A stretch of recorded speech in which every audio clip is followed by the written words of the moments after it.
Assalamualaikum warahmatullahi wabarakatuh. Baraya anu aya di kota, dulur anu aya di lembur, mudah-mudahan sing sarehat, sing calager, sing garda milik rezekina didoakeun ku Abah.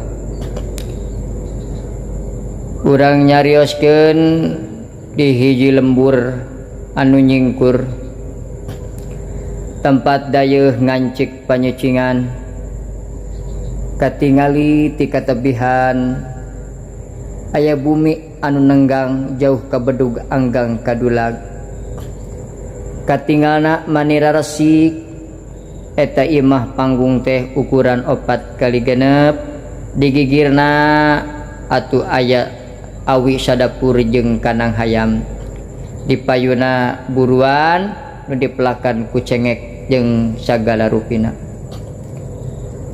Katingali di eta bumi teh aya anu nuju calik ditepas bari keur ngalamun jiga anu banget sedihna. Si horeng barang dicaketan eta nu gaduhna teh hiji nini anu geus kolot umur 70 tahunan. Si horeng teh eta temaan teh cek sim kuring ngadeukeutan ka maan teh ditanya, "Nini nuju naon?" "Nuju ceurik," cenah ujang. "Kunaon nini ceurik?" Puguh ujang, "Nini teh keur meunang ka bingung jeung ka susah." "Ah, aki teh bingung naon nini?" "Nya ujang, nini teh sedih ujang. Ti kamari keneh aki tuh kunaon ni? Nini teh leungit kored cenah ujang." "Oh, di mana nini leungitna?" "Atuh nanya di mana mah ujang beureun ku nini teh panggih." "Puguh nini teh teu apal cenah ujang." "Oh, iraha atuh nini leungitna?" "Ari leungitna mah ujang usukan." "Ah, ari nini maknya leungit koret usukan ceurikna ayeuna." Cenah ujang, "Nini teh meungpeun nyalse." Tah ieu ringkesna carita nini ante nu leungit koret leungitna mah usukan diceung ceurikan ayeuna teh gambaran kahirupan urang. Kunaon urang sok bingung jeung susah? Bingung teh dina pikiran, susah teh dina hate. Sebab urang mah hirup teh loba mikiran anu cantang tu, mikiran dihareup padahal urang teh can kasorang. Seperti nini ante ceurik leungit koredna usukan yang ceurikan ayeuna. Urang bingung mikiran anak, kumaha nyakolakeun anak padahal mah budak umurna karak 4 tahun. Kumaha masantrenkeun anak engke di mana keluar sakola padahal sakolana ge can asup-asup acan. Kumaha bayareun ya loba teuing bayareun padahal jatuh tempona mah tanggal 25 tapi di pikiran ti tanggal 1. Ta eta anu mata jadi kabingung jeung kasusah urang. Aya sapali katerangan, cek dina katerangan anjeun ulah rek mikir-mikir 3 perkara. Eta nu 3 perkara teh matak jadi bingung jeung jadi susah ka anjeun. Mana nu 3 perkara teh? Nyaeta nu 3 perkara teh kahiji cenah anjeun ulah rek mikir-mikir tentang kemiskinan, tentang kapakiran. Ulah sok dipikiran kapakiran mah jeung kamiskinan. Eta teh matakna mah kabingung jeung kasusah. Mani balangsak teuing cenah urang hirup teh. Iraha cenah batur kos urang. Tah anu akibatna eta jalma bakal aral, nambah beban dina pikiran. kadituna eta si jalma di mana nguluwut eta pikiran maka teh saeutik nu bunuh diri jeung kaditunang kena di mana ayana bakal bakal rakus dina kahirupanan. Nu kadua cenah nu ulah di pikiran teh tentang kagorengan batur ka urang. Urang ulah sok nginget-nginget ka kana kagorengan batur. Di mana urang loba nginget-nginget kana kagorengan batur, urang bakal nama ijib, nama benci, nama ngewa ka eta si jalma.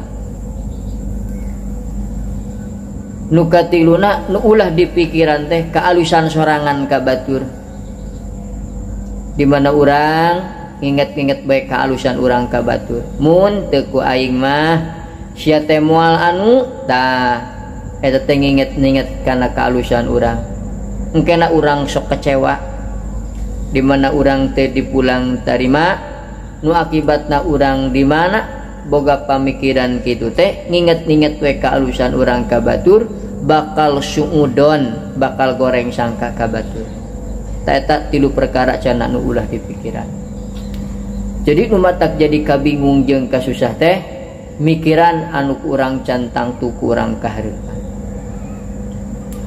Numawi urang supaya berkah cenah dina kahirupan dina sagala rupi maka urang kudu berusaha. Da jerma mah kurdarma ikhtiar, jalma mah kurdarma usaha. Gusti Allah nu nangtukeun mah.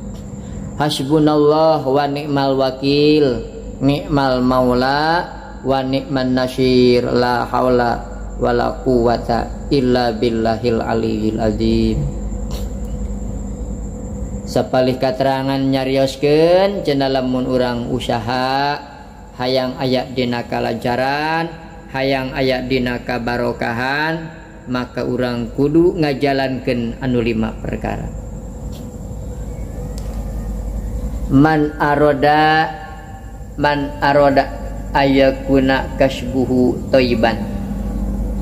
Sing saha-saha jalma nu ngarepkeun cenah usahana dina jalan anu alus anu barokah maka kudu netepan 5 perkara.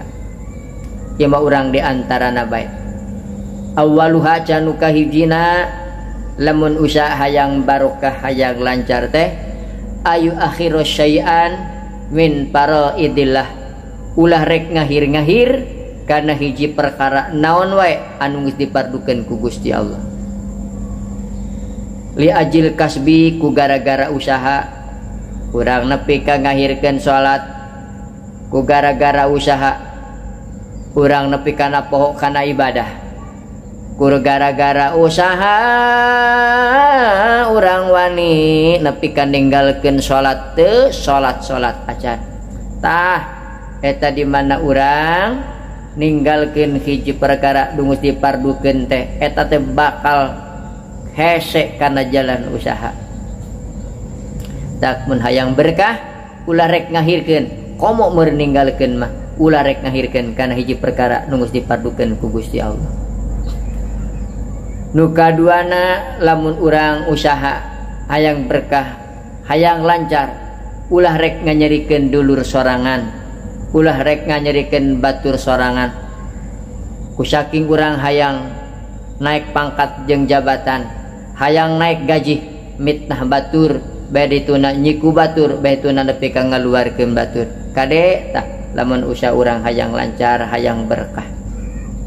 Nu katiluna ayuk sida kudu ngamaksud ieu usaha teh istifapan linapsihi wa iyalihi. Urang usaha teh kudu naon cenah nganiatan ngamaksud dina hate kudu naon neja usaha teh keur nyukupan diri jeung nyukupan keluarga, ngusahakeun anak, ngusahakeun pamajikan. Wala yuksida bihi jeung ulah rek maksud ya usaha urang al jam'a kana ngumpul-ngumpul dunya. Ulah boga niat ieu hate urang usaha rek niat ngumpul-ngumpul dunya wal kasrata jeung memperbanyak dunya. Kumacana Pak Ustad ku kumpul, tah ari ku kumpul mah boleh, beda ngumpul-ngumpul jeung kukumpul. Ari kukumpul mah urang kukumpul urang teh hayang nyeun imah kukumpul heula urang. Kukumpul urang keur ongkos budak, kukumpul rek mangkatkeun masantren, kukumpul urang teh rek ka Mekah. Tah eta mah kukumpul, beda jeung ngumpul-ngumpul dunya. Dunya geus loba ge kukumpul keneh bae. Maksudna kukumpul di dieu mah memperbanyak usaha, nu penting aing loba duit, rek haram rek halal, nu akibatna kadituna korupsi nipu batur. Tak beda nu anu ngumpul-ngumpul dunya, hayang loba dunya. Nepi ka boro-boro urang bisa mereka batur, hak batur ge urang dicokot supaya loba dunya urang. Tak eta nu teu dimeunangkeun kade. Urang ulah nganiatan usaha tarik ngumpul-ngumpul dunya, memperbanyak dunya, tapi nganiatan kudu ngamaksud dina hate yen usaha teh urang mah kudu nyukupan diri jeung nyukupan keluarga. Tah eta panginten lamun usaha hayang barokah, hayang lancar, urang teh kudu kitu jalankeun tugas jeung kewajiban nu mawi urang sing jampe ampal hirup nya. Jampe hirup urang kudu apa? Ibadah lakonan, musibah sobaran, nikmat syukuran. Tah eta nya jalankeun musibah kudu sobaran, hate bersihan, atuh panginten dikir oge urang kudu hirupan, maka ke rezeki ge bakal nuturkeun. Sing sering urang maca doa hasbunallah wa ni'mal wakil, ni'mal maula wa ni'man nasir. Hasbunallah wa ni'mal wakil, ni'mal maula wa ni'man nasir.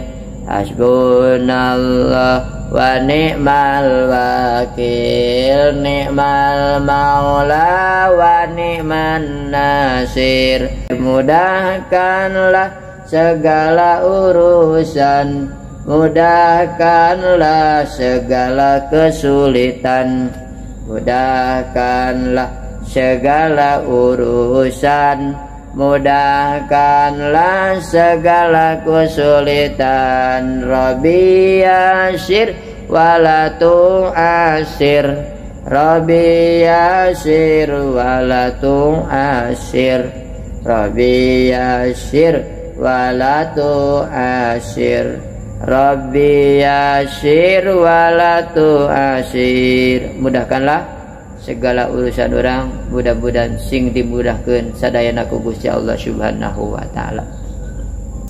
Sakitu panginten, mudah-mudahan aya mangpaatna khususna kangge Abah ieu mah nawasihan diri pribadi. Mudah-mudahan Allah Subhanahu wa taala maparinan segala kesuksesan ka urang sadayana. Wallahul muwaffiq ila aqwamit thoriq. Wassalamualaikum warahmatullahi wabarakatuh.